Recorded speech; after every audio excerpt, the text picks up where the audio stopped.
My stepdad and my mom got married when I was pretty young. I would say 5 or 6. I remember being young enough to be the flower girl at their wedding. And I was excited.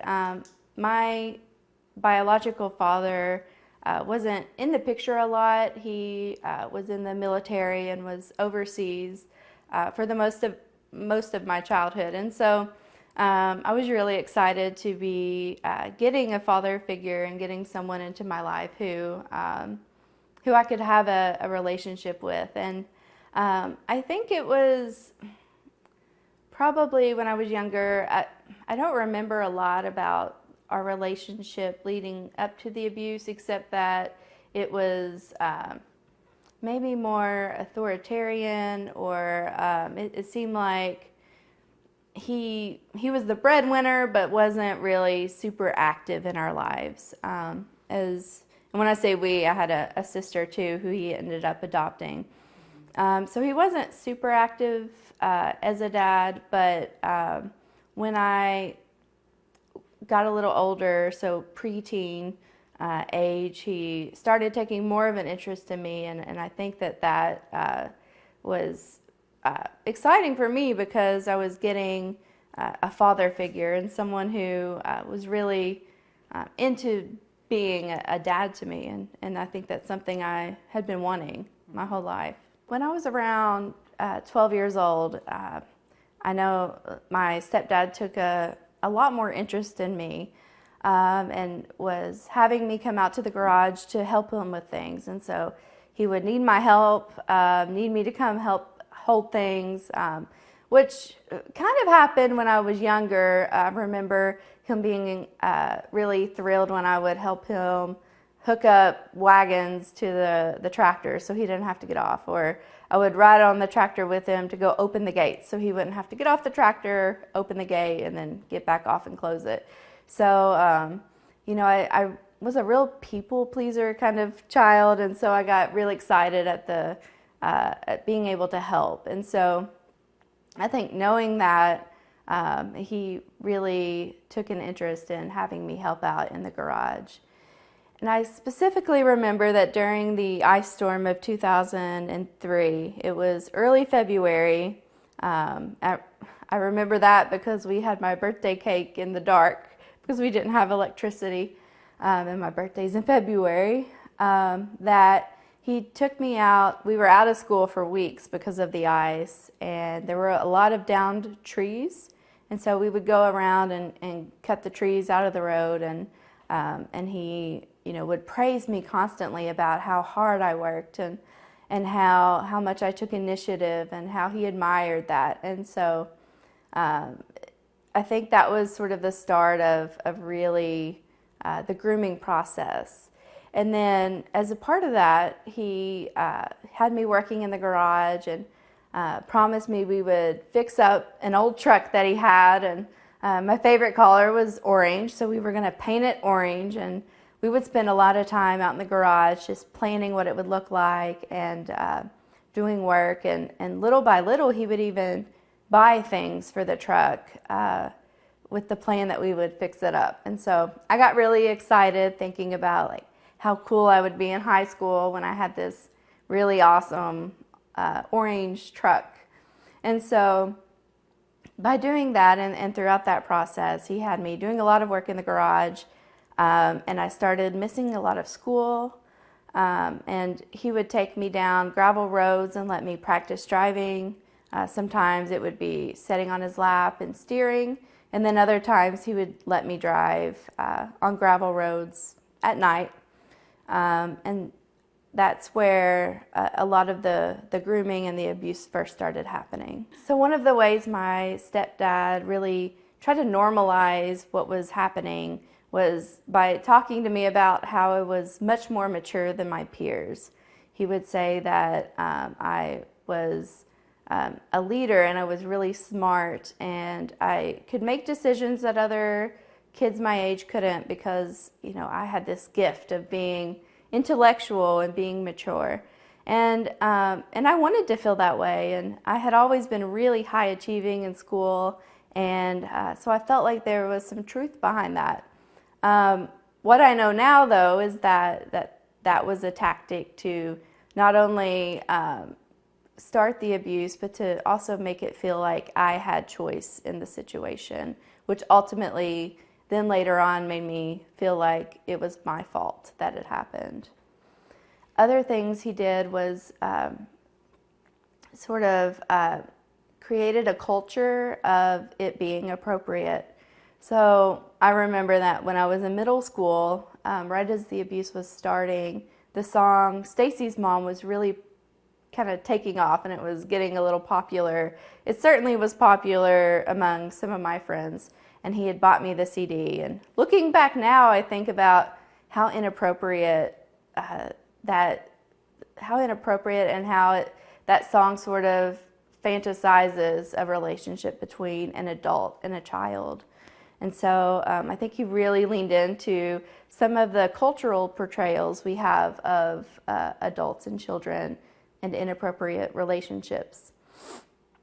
Other things, he would, if you had ever talked to him, he would be the biggest, he would be a person who would really condemn any sort of violence against kids. And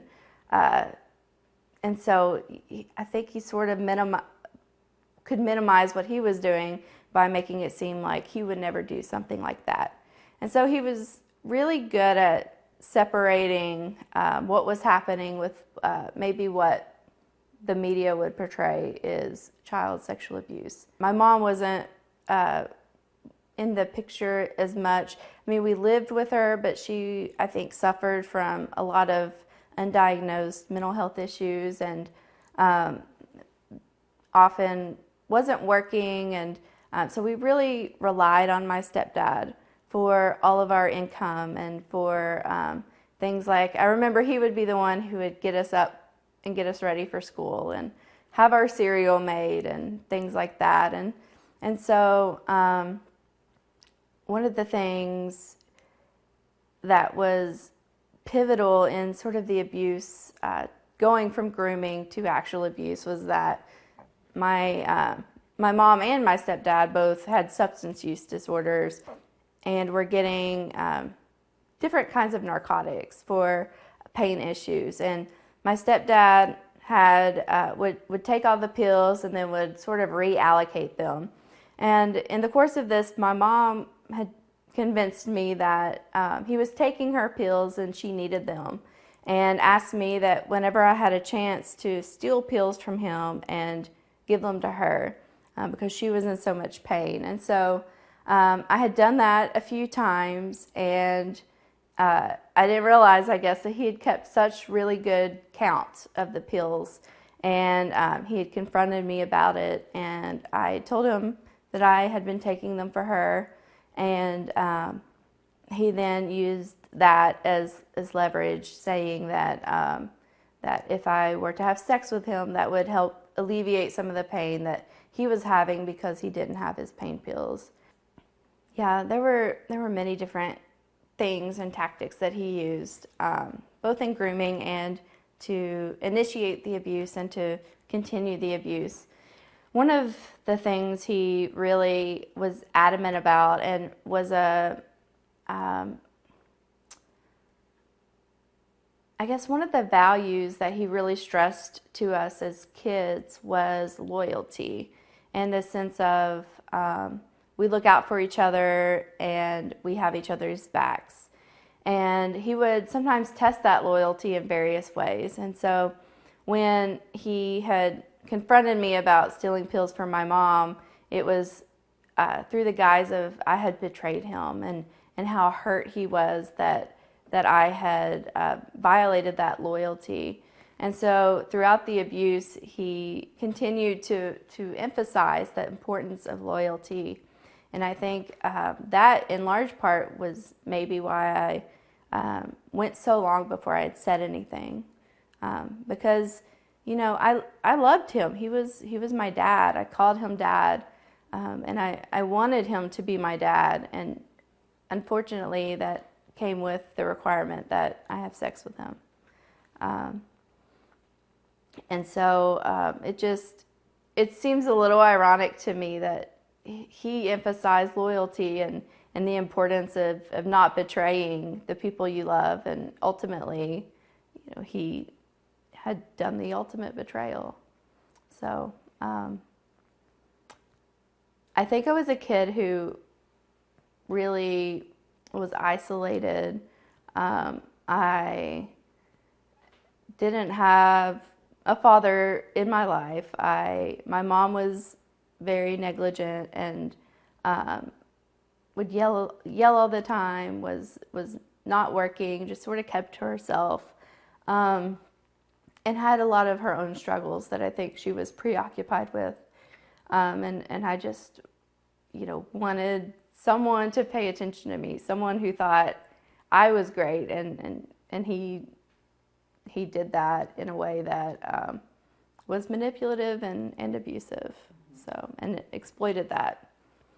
But I didn't know that at the time, and I think that's one of the really important things about talking about child sexual abuse, is that perpetrators are really, really good at exploiting kids, exploiting the things that kids need, and isolating them.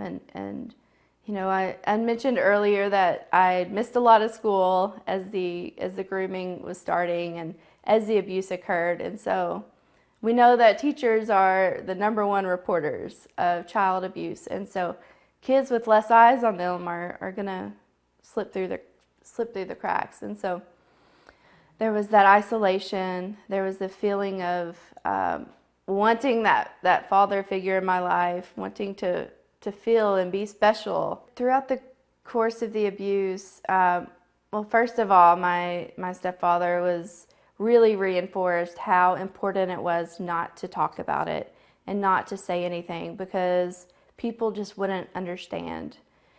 He had told me that this happens in lots of families. It's just sort of taboo to talk about it.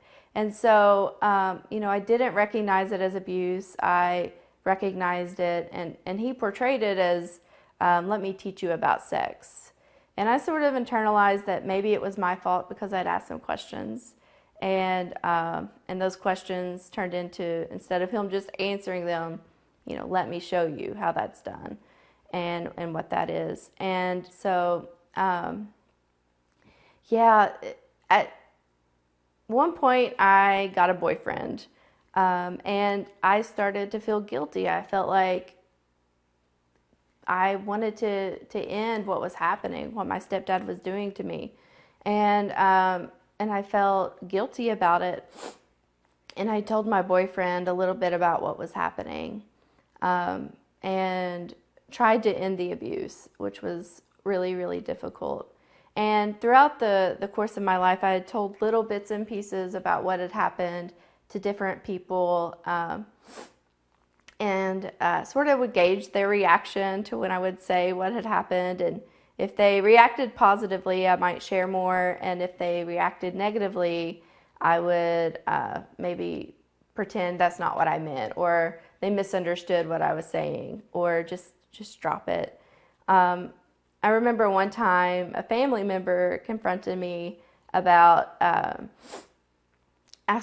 they asked me if I was having an inappropriate relationship with him. And I started to tell them a little bit about what had gone on. And they responded with, I've always suspected that you all were having an affair. And their use of that word affair was, I still remember how I felt. It felt invalidating. It felt like it reinforced this idea that it was my fault, or that maybe I had blame, or I was at fault in some way. And so I retracted what I said, and I said, no, that's not what I meant at all. That's not what happened. At some point, someone had reported abuse, suspected abuse, and a social worker and a police officer came out to the house and interviewed me. And I denied that anything was happening. And this was while the abuse was ongoing. And so they came into the house and they took me into a room down the hallway and asked me some questions. And so I completely denied that anything was going on. I knew what would happen if this had come to light. I didn't really identify myself as a victim at that point. I don't think have the language or the words to know exactly what it was, but I felt like my stepdad loved me and that he wouldn't do something that would hurt me. And I also knew what would happen if I had told the truth. He would likely be arrested. I knew that what he was doing wasn't legal, but I don't think I appreciated how harmful it was at the time. And I knew that if he were to be removed from the home, that our lives would fall into shambles. And that's exactly what happened when I did come forward. He made all the money for the family. We lived in poverty, and his absence from the home would mean a lot to the rest of us financially and in other ways. Our mom was not in the capacity to raise, there were 5 of us kids, and so she was just not in the capacity to do that emotionally, financially, or any other way. And we moved around a lot. We often were at risk of our home being foreclosed on, and it did at one point get foreclosed. And so I think the financial struggle also added a lot to the pressure of keeping things silent and sort of complying with the abuse.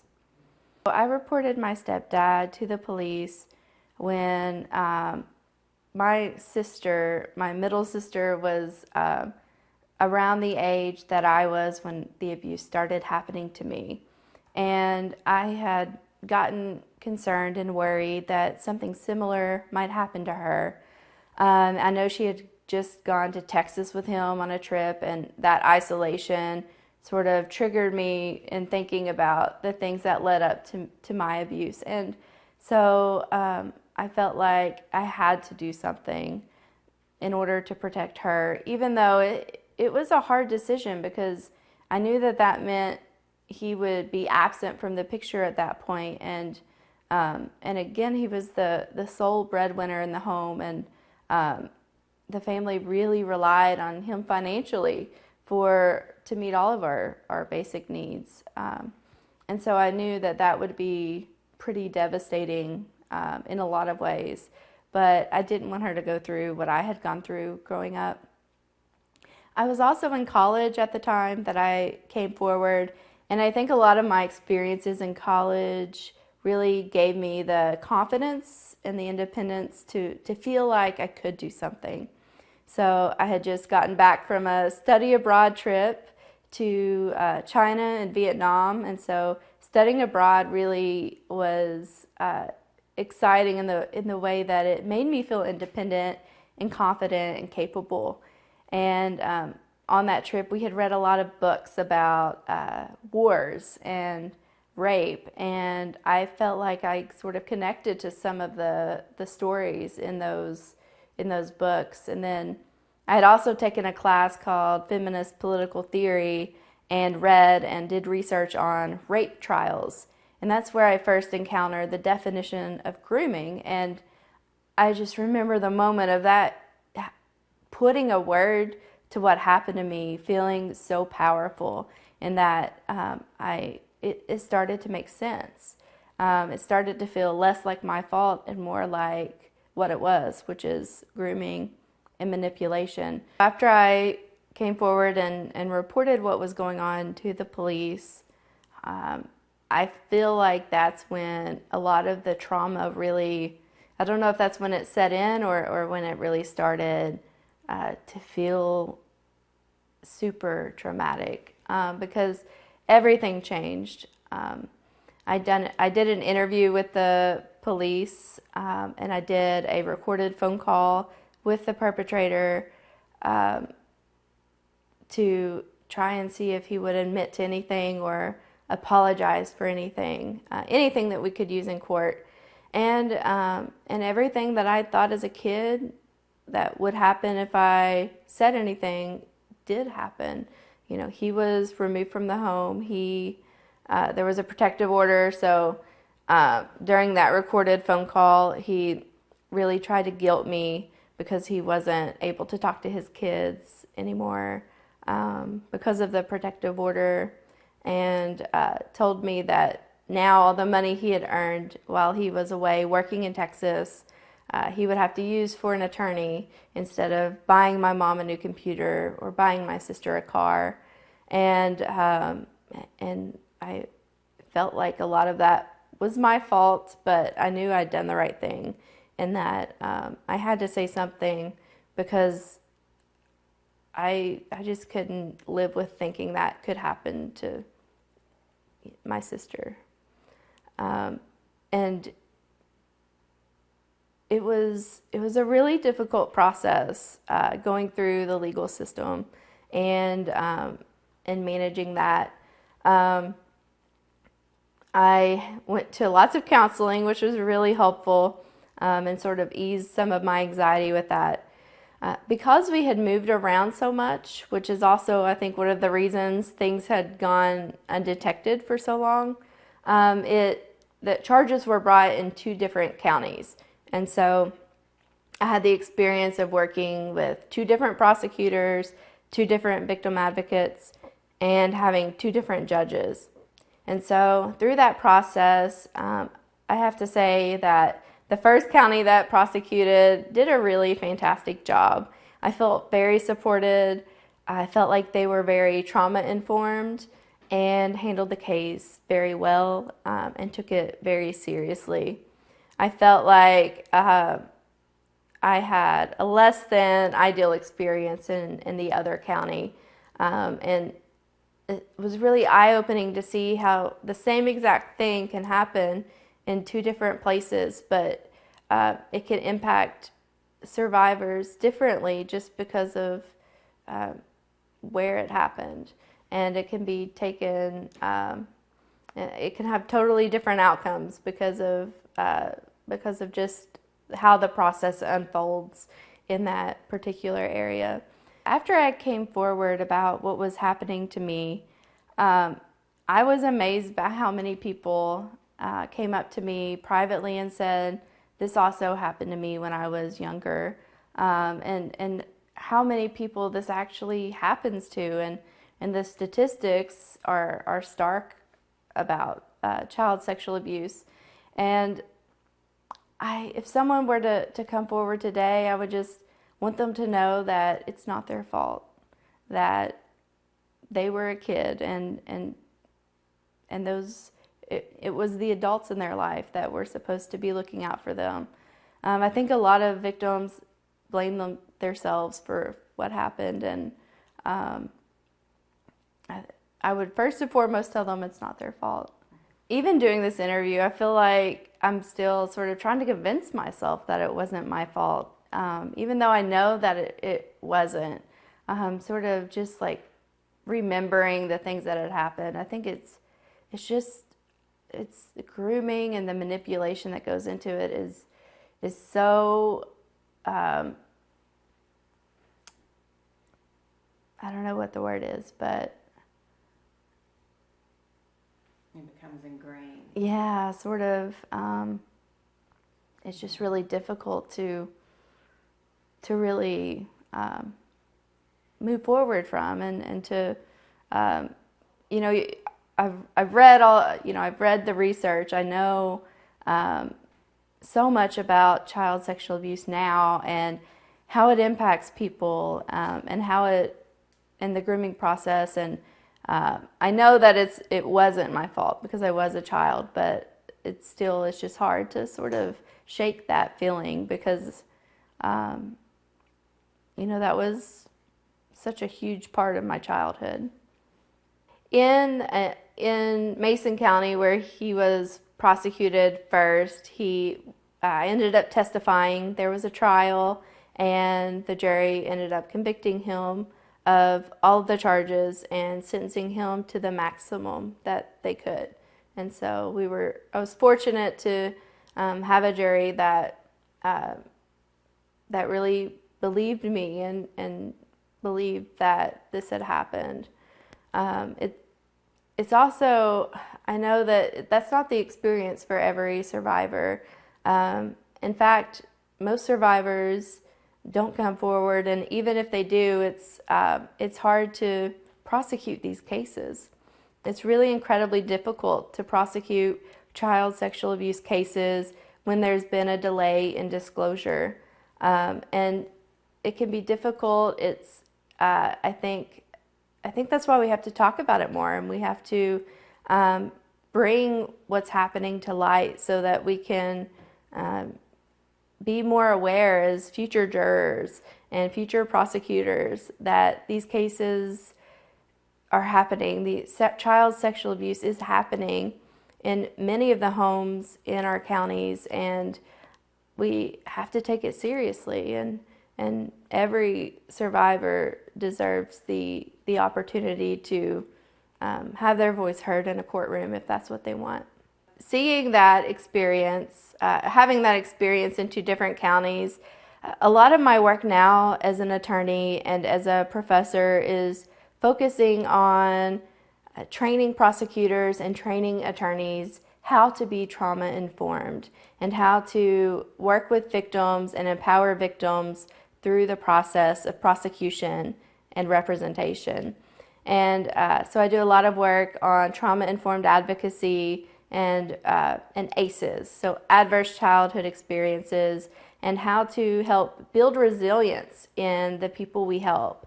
I think one of the things that brings me resilience and helps me be resilient is that I feel like I'm able to help future victims of crime by doing this training and making sure that attorneys know what to do. I also do trainings on with organizations on recognizing the signs of child sexual abuse early. So hopefully we can make reports earlier in the process. And also how to prevent these things from happening in organizations. How to create a culture where policies are such that reduce the chance that these things can happen in organizations. And that's great on many levels because we're signaling to kids what healthy relationships look like. And I just trained an education class, a group of education majors, on how to create a classroom environment and foster healthy relationships with kids. And how important that is to model as teachers because that shows children what a healthy relationship is. And it also shows our colleagues what healthy relationships look like with kids and signals to anyone who may be a perpetrator that that's not something that is accepted in that organization or in that school. And so I think it's really important for us to model those healthy relationships and to create and foster environments and policies where one-on-one interactions with kids are reduced, where coaches are trained to ask consent before they touch a kid or position them on how to hold a baseball bat, for example, because that empowers children. That tells them that they are the ones that have control over their bodies. And I also try to model healthy relationships with my kids and teach them the right terms for their body parts and say, penis and vagina and know that those aren't bad words because we want kids to know the right terms for their body parts. And so if they ever do come forward, they are believed and there's no misunderstanding about what's happening. There's not a textbook definition of the signs to look out for. There's certainly victims of child sexual abuse could present with many different red flags or maybe none at all. And so some of the red flags in my case were missing a lot of school. I had been really high achieving academically and still maintained really good grades, but I had gone from receiving the highest grade in almost every class the year before the abuse started to being so truant the next year that they recommended I attend summer school. And so I would say seeing that stark difference in a kid would be a red flag. And also seeing kids who maybe are more withdrawn from the things that they liked to do. With me, it was missing a lot of school. And so it could be a sport, it could be anything that a child was interested in and now seems withdrawn from. I think, though, the important thing to keep in mind is that there's no one thing to be on the lookout for. And in fact, there may be no signs at all. And children, I think, often don't see themselves as the victim of something, especially if it's someone that they love and they care about. And you're told your whole life to respect and honor your parents and that they're going to look out for you and they're going to do what's best for you. And so as a kid with no other lived experiences, you believe that. And it takes a lot of outside interaction and perspective to really, as a kid, see what's going on and know that it's not okay. And so I think it's important to know that we're not always on the lookout for a child who is scared or is crying or is withdrawn or is afraid of the perpetrator. The perpetrator could be the person they're running up to and hugging as they're leaving school. And so it's not just about stranger danger. It's not just about looking out for who kids are nervous or intimidated around. And that it's very widespread. It's the statistics are stark, and we know that this is happening to a lot of kids. So I think the more we talk about it, the more we become comfortable talking about it and normalize these discussions, the more comfortable we are to say something when we see something that's concerning, the more comfortable we are to report suspicions. And I would say, don't feel like you have to be 100% right.